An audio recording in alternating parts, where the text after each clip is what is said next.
বাঁশের খুঁটি দিয়ে ব্রিজ কখনো কি টানানো যায় সম্ভব, মানে আটকিয়ে রাখা যায়?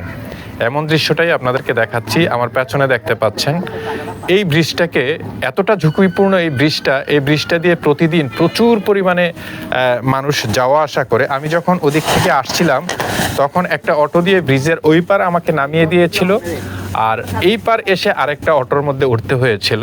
কারণ হচ্ছে যে একটা অটো আসাটাও অনেক রিস্ক।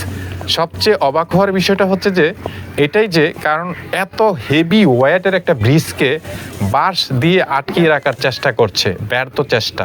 তবে এলাকার মানুষের একমাত্র চলাচলের রাস্তা হওয়ার কারণে তাদের এই চাষটা, কারণ হচ্ছে এই ব্রিজটা যদি ভেঙে যায় তাহলে এই এলাকার 10 থেকে 15,000 কিংবা 20,000 মানুষ একদম ঘরবন্দি হয়ে পড়বে। প্রধান সড়ক, একমাত্র চলাচলের সড়কের কারণে তারা এই ব্রিজের নিচে প্রচুর পরিমাণে ইট ফেলছে, সেই সাথে বালুও ফেলেছে। আমি প্রত্যক্ষদর্শী যারা এলাকাবাসী ছিল তাদের কাছ থেকে জেনেছি। তবে এটাকে তাদের ধারণা হচ্ছে যে যেহেতু আমরা বাঁশ দিয়ে খুঁটি দিলে আরেকটু স্টেবল হবে, ব্রিজটা টিকে থাকবে। তবে এটা কোনো স্থায়ী সমাধান না, এটা হচ্ছে যে একটা মরণ ফাঁদ।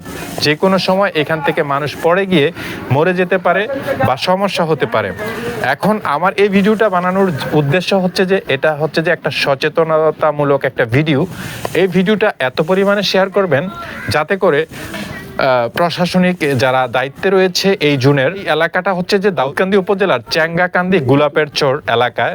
এই ব্রিজটা ইতিমধ্যে পরিচয় লাভ করেছে ভাঙা ব্রিজ হিসেবে, চ্যাঙ্গাকান্দি গোলাপের চর।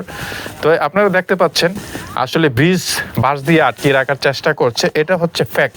তো আপনারা এই ভিডিওটা বেশি করে শেয়ার করে দিবেন যাতে করে এই ব্রিজটা খুব দ্রুত সময়ের মধ্যে সমাধান করে কিংবা বিনির্মাণ করে এই এলাকার 10 থেকে 15,000 মানুষ চলাচলের জন্য একটা ভালো বাহন হয় বা এই ব্রিজটা ঠিক হয়, যে কারণে আমার এই ভিডিওটা মেক করা।